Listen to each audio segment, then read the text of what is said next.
কি পোলাপানের মতো খেলা দেখতেছেন আপনি? আপনার খবর আছে? আমি আমি যে একটা কথা কইতাছি কয়দিন ধরে কানে যায় না। আমার বন্ধু বান্ধব সব বিদেশ চলে গেছে। আমি বলছি না আমি বিদেশে যাবো।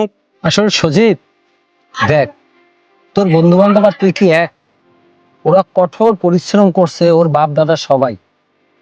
আর তুই তো জীবনে কিছু করো না। বিদেশে যাই গিয়ে বসে থাকবো নাকি? বিদেশে একবার যাই কোটি কোটি টাকা কামাবো। আপনি আমার টাকা দেখ, এই জমিনটা না, এই মাঠে অনেক স্মৃতি জড়ানো আছে। তোর দাদা এখানে খেলাধুলা করছে, আমি খেলাধুলা করছি। কিছুদিন অপেক্ষা কর, দেশে ব্যবসা বাণিজ্য কর। এই জমিটা একদিন সোনার পুরি হবে। আমি কালকের ভিতরে জমি বেচবো, আমার কাছে পার্টি আছে। আপনি সই করার লেগে রেডি থেকে।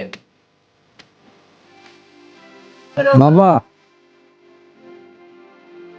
তোর তো আমি সারা বাড়ি তন্ন তন্ন করে খুঁজতেছি। খুঁজা কি করবা? জমি বেচার আগে আমার সাথে কোনো কথা বলবা না।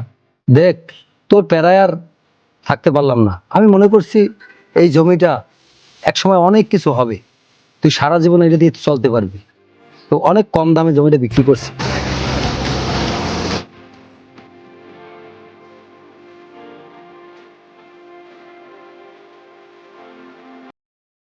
কি ভাইয়া, আপনি কি কাউকে খুঁজতেছেন নাকি? ভাই আসলে কাউকে খুঁজতেছি না আমি। এই জমিটা আমাদের ছিল তো। তো এখানে এত বড় বড় বিল্ডিং হয়েছে, আমি দেখে অবাক হচ্ছি জাস্ট। ও আচ্ছা আচ্ছা, ভালো। দীর্ঘ কয়েক বছর বিদেশ থেকে এসেছি তো। তো আমার এরকম থাকার কোনো জায়গা নেই, তো আমি চাচ্ছিলাম আবার আগের জায়গা কিনে নিব।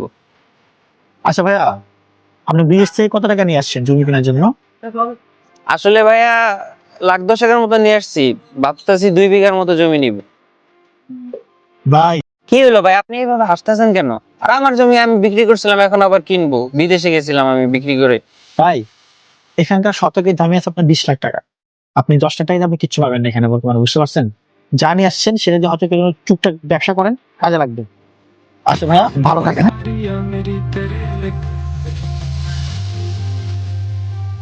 এই রে, কি মন করলাম জীবনে। এতদিন যদি বাবার কথা শুনে দেশেই থাকতাম, আমি এখন কোটি টাকার মালিক থাকতাম। আমার এখন মনে হইতেছে আমি দুধ বেচা মদ খাইলাম।